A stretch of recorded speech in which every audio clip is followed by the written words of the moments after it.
Sen.Chute. Asante sana Mheshimiwa Spika. Kwanza nachukua nafasi hii kuomboleza familia, marafiki na watu ya Homa Bay kwa kifo ya Albert Sen.Chute ambaye alikuwa na miaka 31. Mheshimiwa Spika, leo ukiendesha gari ukikimbizwa na wakora, mahali utaenda kwanza kukimbilia uokoe maisha yako ni police station. Mheshimiwa Spika, sasa ukienda police station ya Kenya na utauawa, ukikimbizwa na wezi utaenda wapi? Hauna mahali pa kwenda, kwa sababu mahali unakimbizwa iko kifo, mahali unaenda pia iko kifo. Hiyo ndio maisha tuko nayo leo. Mheshimiwa Spika, askari iko Kenya ni 1,108 askari polisi na askari ya utawala. Mheshimiwa Spika, mimi nikisimama hapa nikiwakilisha Marsabit, sitaki kulaumu polisi wote. Siku 5 iliyopita mahali naitwa Loyangalani Electorokana, Marsabit County, watu 4 waliuawa. Napeana pole kwa hiyo familia. Kama polisi wanaitwa QRU,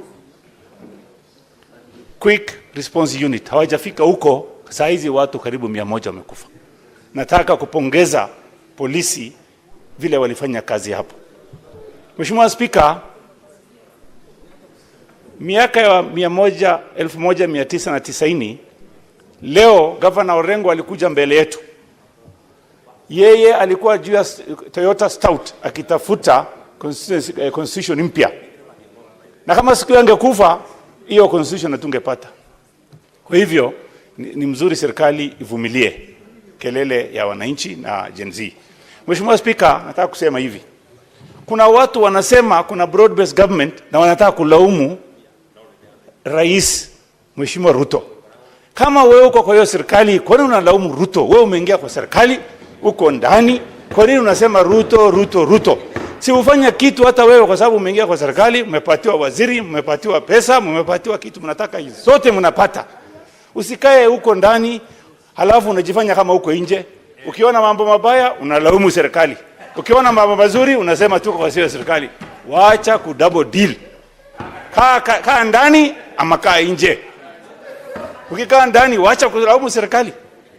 Wewe fanya kazi hiyo. Unasema rais anafanya Senator Catherine.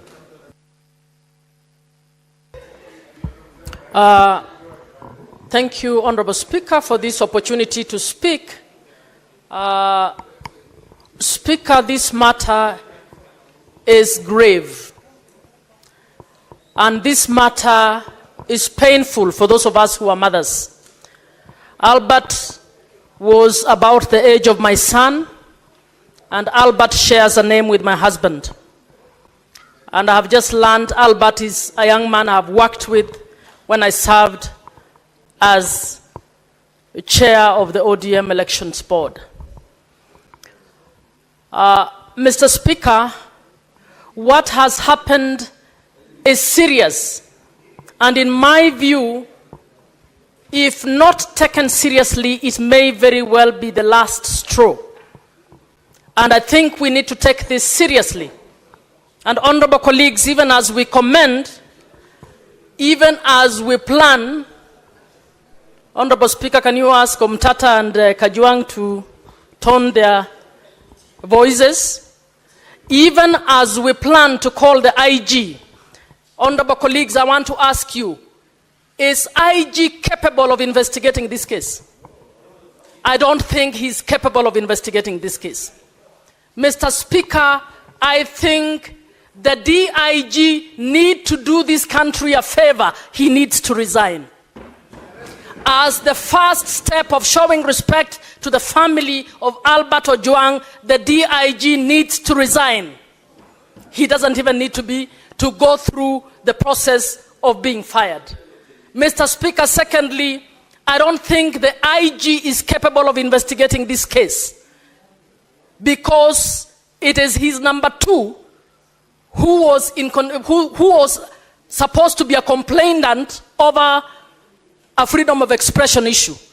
I'm asking that we consider this matter being guided as an inquest so that somebody other than the IG or the DIG deals with this matter. And I'm asking colleagues to put their heads together to seriously consider so that we can get justice for this family. And for those of you who are close to the president, please give him this advice. This may very well be the last straw in this country. I think it is sad for this family. No, I'm not threatening anybody. It is sad for this nation and it is painful. Anybody who is a mother, anybody who is a father feels that this is not acceptable. Senator Methu. Thank you very much, Mr. Speaker, sir. Thank you very much, Mr. Speaker, sir. I'm being disrupted by my cousin, Senator Sifuna. Mr. Speaker, if the tears of the father of Albert Ojwang do not prick the concerns of the members of this House, Honorable Speaker, I do not understand what will ever prick our concerns. Honorable Speaker, I must also inform the House that I went to school with Albert Ojwang at one university. When I graduated in 2017, it was a first year. Mr. Speaker, how fragile are the egos of the people who have been tasked with the security apparatus of this republic, that a person of the stature of the Deputy Inspector General, who has a training, and I've seen that he has a master's in counter-terrorism, a man who is trained to deal with terrorists, cannot deal with just a Facebook post, Honorable Speaker, that he had to send for this young man on a weekend. Mr. Speaker, there is no record that Albert Ojwang was summoned to appear in any police station and he said no. He was being arrested on a weekend. His parents were there, actually, Mr. Speaker. Their father was coming to Nairobi with the title to come and secure the bond or the bail of his son, only to be given the body of his son in a body bag, Honorable Speaker. I am wondering, Honorable Speaker, even as we speak about the people we are speaking about, Mr. Speaker, did you actually see that the complainant in this particular case, DIG Eliud Lagat, was standing behind the Inspector General of Police when they are saying that they are starting the investigation, Honorable Speaker? How would a person whom, in my opinion, is the lead suspect in the murder of Ojwang be standing right behind the people who are expected to investigate, Honorable Speaker? Mr. Speaker, number 2, I also would wonder how cold and how heartless is the heart of the president, that to this minute he has not even issued a condolences.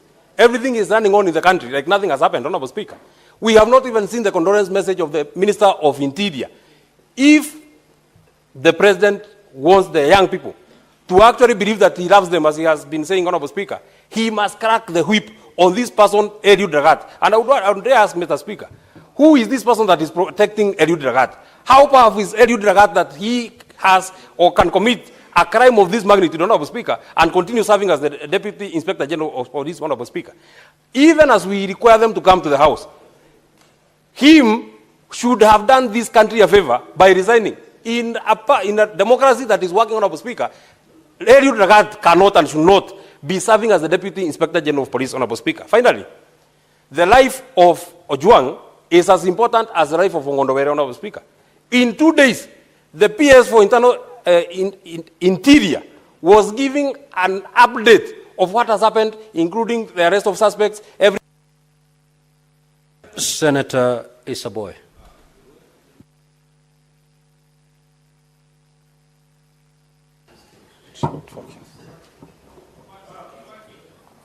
Asante sana Mheshimiwa Spika kunipa fursa hii na mimi pia niweze kuchangia. Mheshimiwa Spika, kwanza natoa risala za rambirambi kwa familia ya Albert kwa niaba yangu na watu wa Kwale County kwa kifo chake, kijana mdogo sana mwenye umri ambao karibu takriban miaka 25 na kuendelea. Ni jambo la kusikitisha sana kwa sababu huyu kijana ambaye alikuwa akisomea huko Pwani University akamaliza. Baba yake alikuwa ni mtu wa kufanya kazi katika timbo za mawe kumsomesha mtoto wake, na akahitimu akapata kazi, na sasa amekuwa mwalimu huko. Lakini kisanga hichi kilipotokea, ulimwengu mzima na nchi nzima ya Kenya imehuzunika kuhusu kijana huyu, kifo chake. Yangu ni kusema tu uchunguzi ufanyike na haki ipatikane kwa familia yake, na wale waliohusika sheria ichukuliwe mkononi mwake. Asante sana Mheshimiwa Spika. Senator Veronica. Honorable Speaker, thank you for giving me this opportunity. And I want to also thank Senator Eddie for bringing this very important statement before the floor of this House. Honorable Speaker, I want to believe this is a dream. I have never imagined in my whole life, even as a trained advocate, that an accused person, accused of a misdemeanor, not a felony, not a category of an offense, which is so serious, and there would not be even a justification for any suspect charged with a serious offense to be killed within the precincts of a police station. I want to believe it's a dream that Albert was actually picked by persons who identified themselves as police officers, picked from his home, handed over to the hands of police officers by his parents, and the parents knew they are following him behind to help him and assist him secure a bond so that he can stand trial. And he's taken to a police station, Honorable Speaker, and after a few hours, Albert dies from head injuries, neck compression, multiple soft tissue trauma, and pathologist has ruled out self-inflicted injuries. I think it is very sad, and I must admit it must not happen to anybody within the Republic of Kenya. Honorable Speaker, the other day, Boniface Mwangi, the activist who went to Tanzania, together with his friends, people sometimes whom we don't even support, were tortured in Tanzania. And Kenyans were up in arms because of how the police in Tanzania behaved. How much more, Honorable Speaker, when Kenya is the lead in matters democracy, in matters of expression, political expression, how much more responsibility must the police take to deal with suspects within the constitutional parameters that they are given in the Republic of Kenya? I just want to take one moment, because I have worked in a police reform program with the Laikipia University, where we were introducing human rights to the police, that any time an accused person is arrested, they have rights under the Constitution. The Bill of Rights defends them, and I want to condemn in the strongest terms possible the killing of Albert Ojwang within the precincts of a police cell. It's embarrassing, and whoever did it is actually sabotaging the government of the day. It is very wrong, Honorable Speaker, and action must be taken, exhaustive investigations carried out, and whoever is culpable must be held liable. Let IPOA now do its work. And we are looking out, Honorable Speaker, to see that IPOA for once can hold police officers, Honorable Speaker, responsible for any...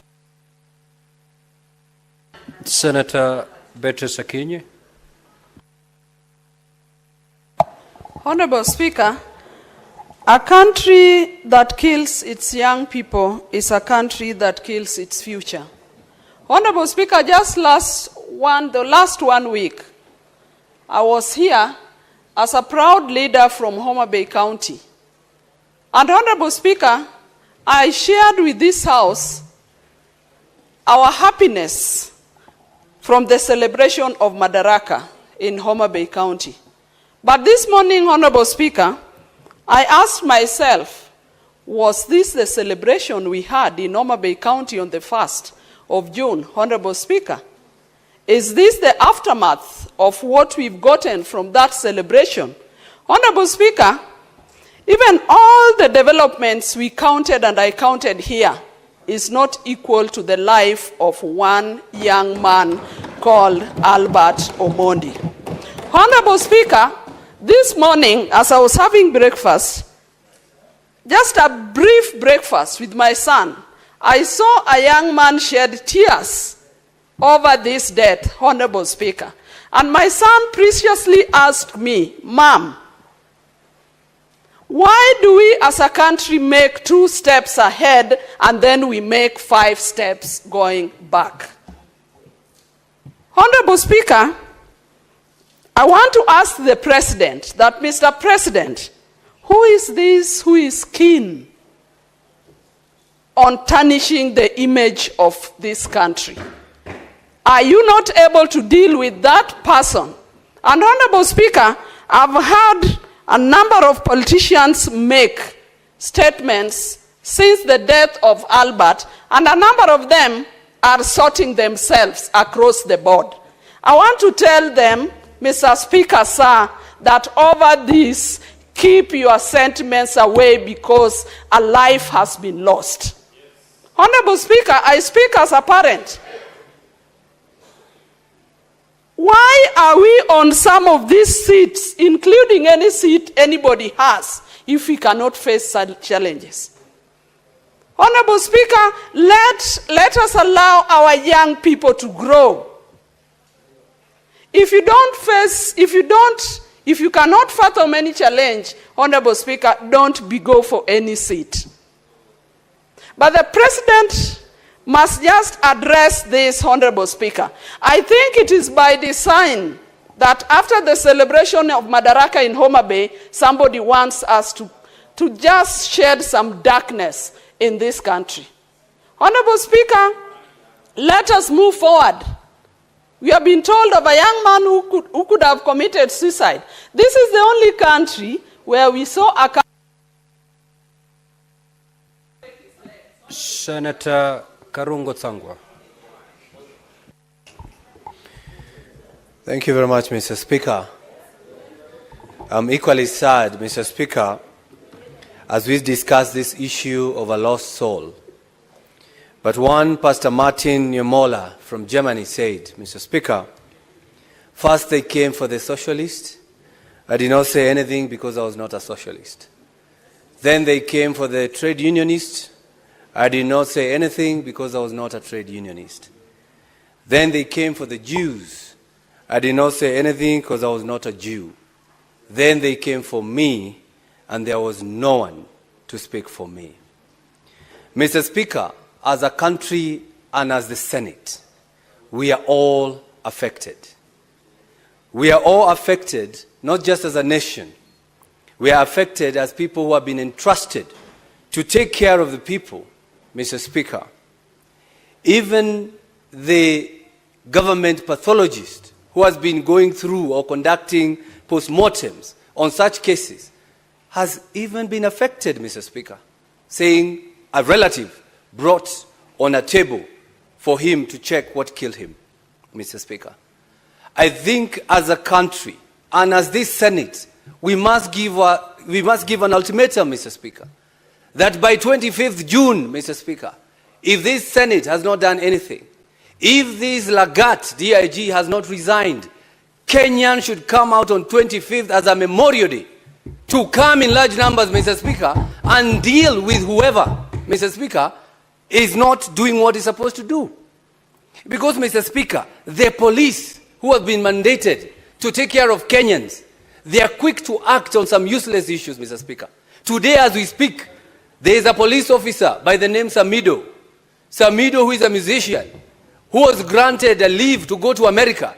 He was supposed to return yesterday, but today there is a warrant of arrest on him for abduction of duty. If the police can issue a warrant of arrest for somebody because of missing work, yet we have a police officer whose name has been dragged on every murder. And, Mr. Speaker, they're not doing anything. I think as a country, I think as a Senate, we need to do something, Mr. Speaker. The same police told us a member of parliament has kidnapped himself. The same police told us he kidnapped himself and he slept in a certain hotel. The same police, but we did nothing, Mr. Speaker, because he does not come from our region. Today, the same police are saying the guy, the Albert Ojwang, hit his head on the wall, Mr. Speaker. The same police.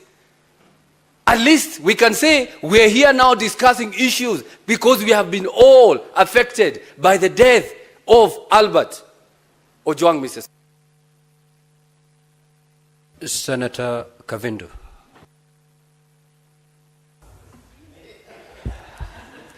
Asante Bwana Spika kwa kunipa fursa hii niweze nami kutia sauti yangu kwa hili jambo ambalo linahuzunisha sana zaidi.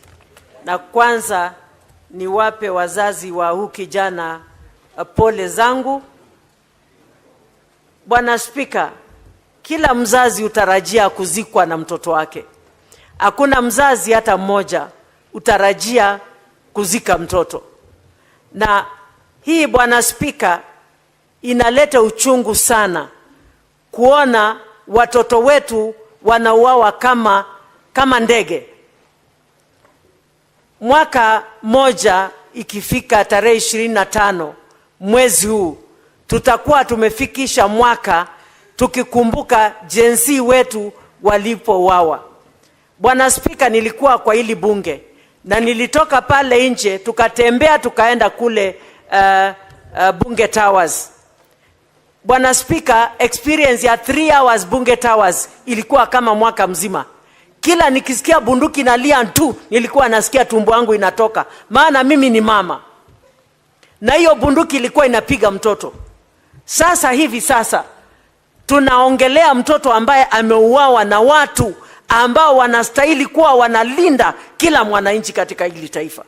Kama tutauliwa kule tunastahili kukimbilia usalama.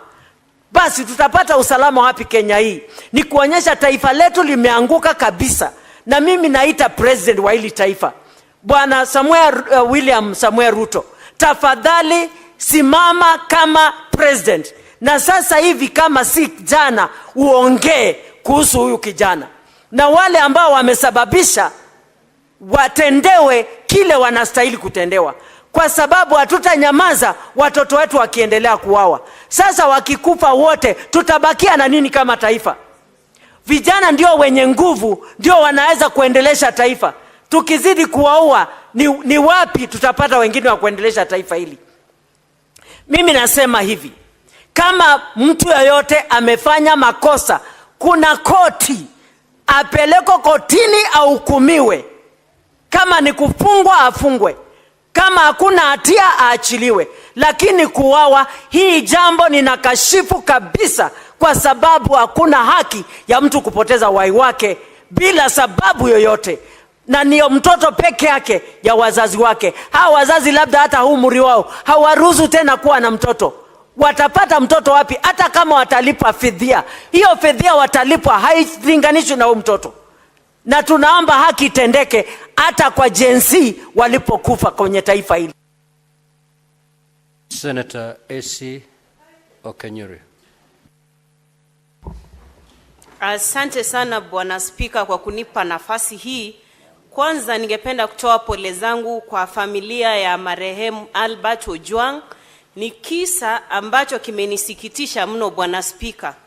Bwana Spika, sisi kama vijana tumeondoka nyumbani kwenye umaskini kuja mijini ili kujitafutia. Ni kisa kimenihuzunisha kuwa Albert aliweza kuchukuliwa na maafisa wale, na ripoti za upasuaji wa maiti zimeonyesha kuwa Albert hakujiua, aliweza kuuawa na maafisa wale. Singependa kujiunga na wenzangu ambao wananungunika. Bwana Spika, maafisa wale ambao walimbeba Albert kutoka kwao washtakiwe kwa makosa ya mauaji ili wasema nani ambaye aliwatuma kuangamiza kijana yule. Ni jambo ambalo linasikitisha Bwana Spika, kwa sababu kama vijana wa taifa watatendewa unyama kama ule, sisi viongozi tunabaki hapa tukinungunika Bwana Spika. Hii si hali ya kawaida Bwana Spika. Na mauaji ya wanablog yamekithiri. Sisi kama viongozi tumezoea kuwekewa makosa kwenye mitandao pale, lakini hatujawa wa hasira kiwango cha kutaka kuwaua wale ambao wanatutusi pale kwenye mitandao. Kwa sababu tuko kwenye nafasi za uongozi, mambo kama yale yakitokea, sio sisi kuchukua hatua kama zile. Kwa hivyo Bwana Spika, maafisa wale ambao walimchukua kijana huyu Albert kutoka nyumbani akiwa salama washtakiwe kwa makosa ya mauaji ili waweze kuambia bunge hili na taifa kiini kikuu cha wao na ni nani ambaye aliwatuma kumwangamiza kijana huyu. Roho yake isilale pema peponi, Bwana Spika, iweze kuwasumbua ambao wamefanya mambo hayo katika taifa hili. Asante sana. Senator Omtata. Mr. Speaker, sir, to begin with, I just want to read Article 238 of the Constitution. Clause 1, it reads, national security is the protection against internal and external threats to Kenya's territorial integrity and sovereignty, its people, their rights, freedoms, property, peace, stability, and prosperity, and other national interests. Clause 2A says, national security is subject to the authority of this Constitution and Parliament. Parliament has the power to investigate this crime. And we have gotten to a point whereby we should form a parliamentary committee of inquiry to be guided by the inquiry. And that committee should get to the ground and call witnesses and unearth this problem. If you look at the Commission of Inquiries Act, it's another guide. We can ask the president to form the committee. If he can't, Parliament can constitute itself into a committee. When J.M. Kariuki died, Parliament constituted a committee of inquiry, and there's a tradition in this House that we have been able to inquire matters like this. So given the weight of this matter, my submission is that Parliament should investigate this matter. The police have nothing to investigate. Yes, please. Senator Omtata, would you wish to be informed by the Senator for Migori? Yes. You may proceed, Senator Eddy. Mr. Speaker, my brother Senator Omtata has called for the formation of. I'm very emotional, Mr. Speaker. You'll forgive me. He has called for a commission of inquiry on the death of a young man when it is a matter of public understanding that there is somebody who has been alleged to have reported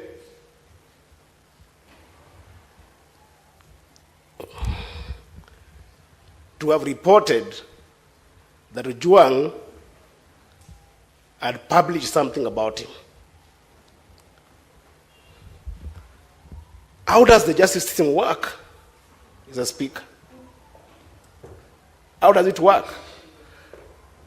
Senator, can it be... Senator Eddy, what is this information that you'd wish to share to aid Senator Omtata's contribution? What I want to share with Senator Omtata is there is a serious person who works in the police rank who had an issue with this young man, and there's nothing to inquire about him.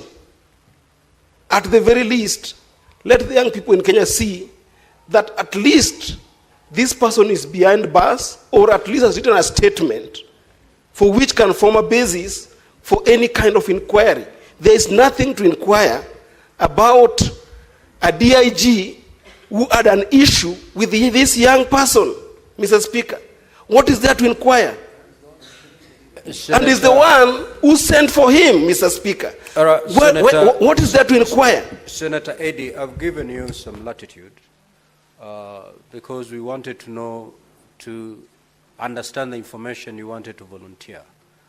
Nevertheless, Senator Omtata, if that is helpful, you may proceed. Well, it is helpful to the extent that you have not seen the tweet. Personally, I have not seen the tweet that has been referred to or the insulting statement that is alleged. I have not seen it. Naturally, this thing would have been floating around. So it looks like if there was one, there's a very heavy cover-up that we are not able to leave it to the ordinary law enforcement mechanisms to get to the root of this matter. That's why I would like people like Senator Sifuna here, Senator Mandago, and people, and the bull of Nandi, Senator Cherargei, to sit on this issue and try to bring closure to this. We had Gen Zs killed in this country. It's close to a year today. No stone has been turned. And if it has been turned, what was seen under that stone has not been told to us. That's what I'm saying, as the ultimate house. And that's why I read this constitution. 258 clause 2A. National security is our business. And national security includes the lives of Kenyans. A life of a Kenyan has been lost. Many lives have been lost. Nobody has been held accountable. That's why I'm saying that in this particular matter, we form a body, a committee of inquiry the way it was done when J.M. Kariuki died, and the way it was done recently when this lady was killed by the British soldiers. And we unearth the evidence we can get and force law enforcement to act. If we leave it to law enforcement, we are going to complain, daylight, sunset, and the things will go cold. Let this house take charge and get to the bottom of this matter, turn whatever stone there is to be turned, look under that stone, and tell the world what they see. That's what we need.